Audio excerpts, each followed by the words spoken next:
Bonjour à toi, je viens te livrer un nouveau message de la part de l'Éternel. Ce message s'intitule « Moment de joie ». Peux-tu te réjouir en moi, dit le Seigneur? Il serait intéressant et même important de se poser la question. Combien se réjouissent en Dieu? Se réjouissent de lui appartenir? Se réjouissent de le servir? Toi, y arrives-tu? Y appartiens-tu?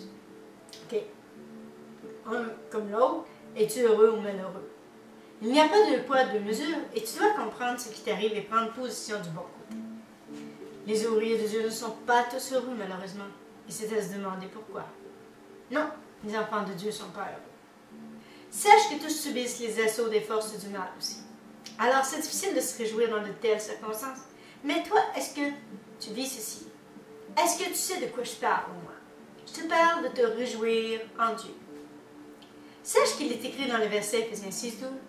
Car nous n'avons pas à lutter contre la chair et le sang, mais contre les dominations, contre les autorités, contre les princes de ce monde de ténèbres, contre les esprits méchants dans les lieux célestes. Donc, si tel est le cas pour toi aussi, remets ton sort entre les mains de l'Éternel si tu n'es pas heureux. Et fais-lui confiance, car tout ce qui se passe est sous le regard vigilant de notre Dieu. Et tout comme toi, les autres vivent des épreuves, des conflits, etc. Il y a des choses que tu dois savoir. Tu es sur terre pour vaincre ces forces du mal, pas pour être leur marionnette et être malheureux. Tu es là aussi pour démontrer aux autres et leur dire de ne pas se laisser influencer ni envahir par les mauvaises pensées, encore moins de se laisser abattre par les forces du mal. T'arrive-t-il de te demander si tu passeras au travers de telle situation? Pourquoi tout empire certains jours? Pourquoi rien ne va ici-bas, même dans ta vie? Oui, la vie change et plus ça change, plus c'est pareil, malheureusement, disent certains.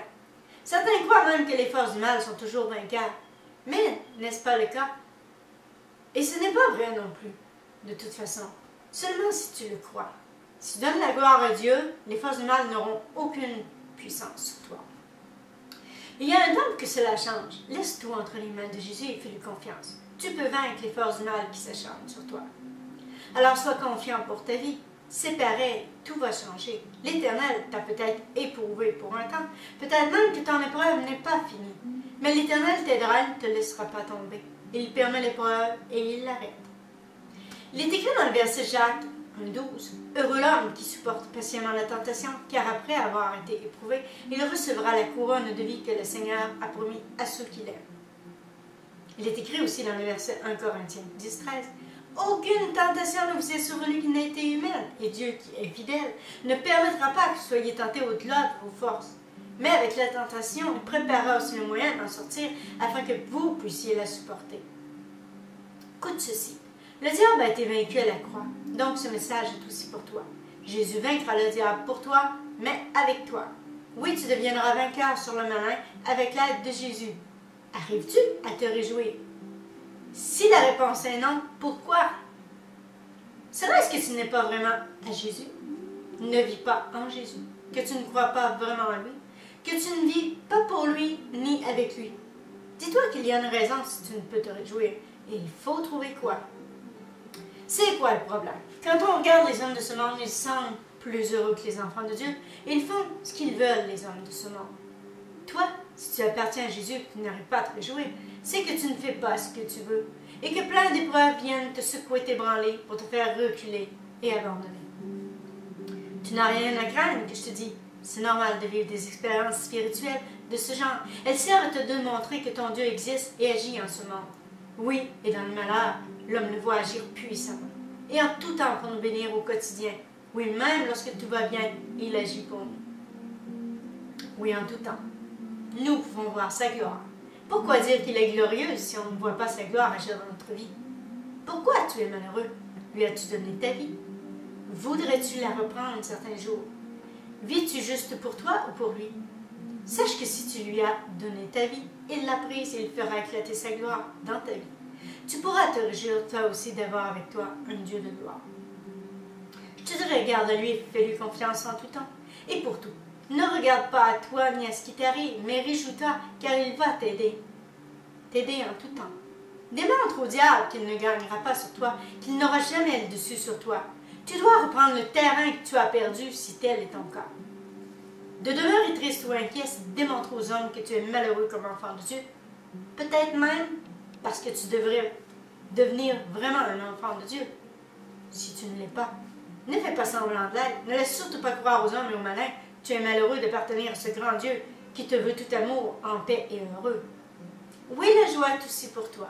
Il est écrit dans le verset Romains 14, 17, « Car le royaume de Dieu, ce n'est pas le manger et le boire, mais la justice, la paix, la joie par le Saint-Esprit. » Il est écrit aussi dans le verset Matthieu 5, 12, « Réjouissez-vous et soyez dans l'allégresse, parce que votre récompense sera grande dans les cieux.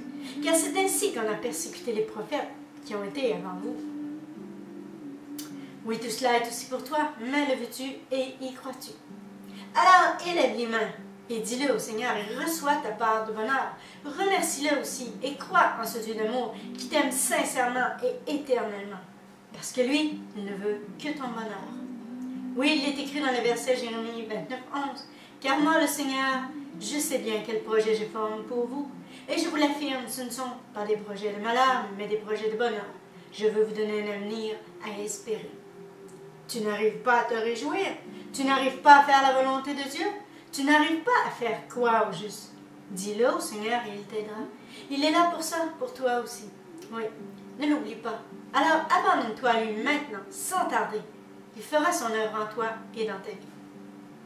Oui, toi aussi tu arriveras à trouver le bonheur en lui et tu réussiras à vivre comme lui pour lui. Il faut que tu franchisses le seuil de cette porte spirituelle, une porte qui s'ouvre et qui t'invite à entrer dans son royaume, à recevoir les richesses de ce royaume. Il est écrit dans le verset Ésaïe 45, 3, « Je te donnerai des trésors cachés, des richesses enfouies, afin que tu saches que je suis l'Éternel, qui t'appelle par ton nom, le Dieu d'Israël. » Sache qu'il t'invite à vivre aussi comme il désire, et non comme tu désires. Vivre la vie qu'il a pour toi, celle qu'il désire te donner et te voir abandonner celle que tu as présentement, qui te rend malheureux. Tu dois abandonner celle que tu as présentement pour recevoir la vie de Jésus. Reçois aussi ce verset dans 1 Corinthiens 5, « Car en lui vous avez été comblés de toutes les richesses qui concernent la parole et la connaissance. » Et oui, n'oublie pas que son but est de te voir te réjouir. Mais que veut dire le mot réjouir? Cela veut dire éprouver de la joie, de la satisfaction. Ne laisse pas le diable et les forces du mal gâcher ta vie. Et si tes journées se déroulent dans le chagrin, le stress, la colère, l'envie, la jalousie, etc., sache que ce n'est pas conforme avec la volonté du Seigneur. Comprends-le, c'est important pour toi. Tu dois y remédier et faire en sorte que cela change. Mais comment? Je te dis, va à Jésus, regarde comment il agira pour toi. Il a des solutions pour toi. T'inquiéter ne fait pas partie des solutions qu'il veut t'offrir par amour pour toi, mais aussi pour t'aider et te démontrer qu'il est Dieu. Pleurer sur ton sort non plus. Tu dois utiliser des sentiments, oui, de meilleurs sentiments, des émotions qui viennent de Dieu, non de ce que le diable te suggère et dépose en toi, car ceci va à l'encontre de la volonté de Dieu. Le comprends-tu? Envier les autres n'est pas permis non plus. La jalousie en est exclue. Ne te demande pas à vivre comme les autres, ni de vouloir ressembler aux autres, ni d'avoir le bien des autres comme les autres. Demande à l'Éternel ce qui est utile et bon pour toi, ce qu'il a prévu pour toi. Demande-lui tes bénédictions et lâche prise. Lâche la vie que tu insistes à vouloir garder. Elle n'est pas la sienne. Alors pourquoi résister à la volonté de Dieu? Pourquoi ne pas comprendre que de lui résister t'empêche de recevoir et d'avancer, de vivre en lui, de te réjouir, de vivre avec lui comme lui? Tu dois poursuivre ta route et avancer main dans la main avec Jésus. Si tu ne reçois pas maintenant, tu ne recevras rien d'autre. Si tu ne reçois pas et ne le remercies pas pour les petites choses, tu ne recevras pas non plus les grandes, les plus importantes. Celui qui ne reçoit pas ne reçoit rien. Il est facile de recevoir. Accepte et remercie-le. Il te suffit de croire. Et oui, il est ici aussi écrit dans le verset Jean 11, 40. Jésus lui dit, ne t'ai-je pas dit que si tu crois, tu verras la gloire de Dieu? Toi, est-ce que tu crois? Ou du moins, est-ce que tu peux faire l'effort de croire? Veux-tu essayer avant de dire que ça ne marche pas? Est-ce que tu reçois ou tu ne reçois pas? Voilà bien des questions pour que tu vois, que tu comprennes aussi si tu crois et si tu reçois. Moi, je suis juste un instrument entre ses mains pour te faire réfléchir. Je veux t'aider afin qu'un jour tu puisses te réjouir toi aussi. Mais Jésus est là, lui, pour te bénir. Moi, je ne suis que son instrument et toi, tu es son enfant. Ou si tu ne l'es pas, je t'invite à le devenir en lui donnant ta vie aujourd'hui, dès maintenant. Sache comprendre la différence et l'importance de croire, de recevoir. Et ne reçois pas juste parce que je te le dis, mais parce qu'il faut recevoir de toi-même. C'est important ce que je te dis. L'instrument est là pour remettre la bénédiction, ou du moins faire en sorte que la personne croit davantage, reçoive et se réjouisse en Jésus. L'Éternel est là pour toi aussi. Il est prêt à t'aider et il veut t'aider. Mais toi, le veux-tu? Il veut t'enseigner aussi et t'encourager lorsque tu as besoin de l'aide. Et il veut que tu saches qu'il ne t'abandonnera jamais. Alors maintenant, réjouis-toi d'avoir à tes côtés un grand Dieu qui veut et qui peut t'aider. Oui, remercie-le et sois heureux de lui appartenir. Ne laisse pas croire devant les hommes que l'ennemi, je te parle de Satan qui est l'ennemi de ton âme, que tu es et resteras déçu, que tu es triste et abandonné, ce qui n'est pas le cas. Non, ce n'est pas le cas. Non, car cela est faux de le croire, car l'Éternel veut que tu marches par la foi, main dans la main avec lui. Sais-tu que les autres te regardent vivre, que les autres s'interrogent aussi à ton sujet, tout comme toi tu le fais d'ailleurs envers les autres parfois? Sais-tu que lorsque les gens voient une personne triste, ils constatent l'ampleur de leur épreuve, qu'ils s'attendent à un résultat, à voir un développement, à voir évoluer la situation, que ce soit en pire ou en mieux? C'est ce qui se passe en général. Il examine aussi comment la personne traverse ou subit son épreuve, comment elle vit sa vie, comment se porte sa foi. Toi, que laisses-tu paraître autour de toi? Et que ressens-tu en toi? Oui, que veux-tu au-dedans de toi? Qu'est-ce que tu ressens? Qu'en pensent les gens autour de toi aussi? Ont-ils raison de te voir malheureux? Ou s'ils préfèrent, comme notre Dieu, te voir heureux? Est-ce que tu sais que les enfants de Dieu doivent laisser en ce monde des traces de courage et d'espoir?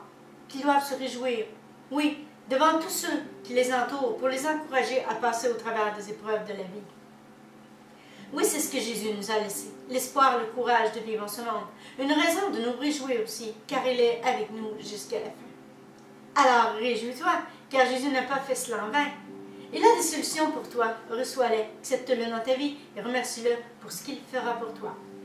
Il veut ton bonheur, reçois son amour et vis pour lui. Laisse-le t'aider et te démontrer qu'en lui, il est possible de vivre heureux, de se réjouir, de lui appartenir. Il permettra que toi aussi tu te réjouisses en lui, que tu démontres aussi autour de toi que tu es heureux de lui appartenir. Pas pour rien que je te le répète, il y a une raison. Tu dois en venir à te réjouir. Si tu as vécu des moments difficiles et pénibles, sache qu'il permettra aussi que tu vives des moments de joie. Alors je te laisse réfléchir à ce message et je te dis maintenant, réjouis-toi. Donne l'exemple autour de toi. Oh oui, donne l'exemple, comme Jésus nous a donné l'exemple. Les gens ont besoin de voir des gens heureux et courageux, qui n'ont pas peur des défis, des épreuves, et de suivre Jésus. Je te dis aussi, passe une belle semaine, et sois béni au nom de Jésus.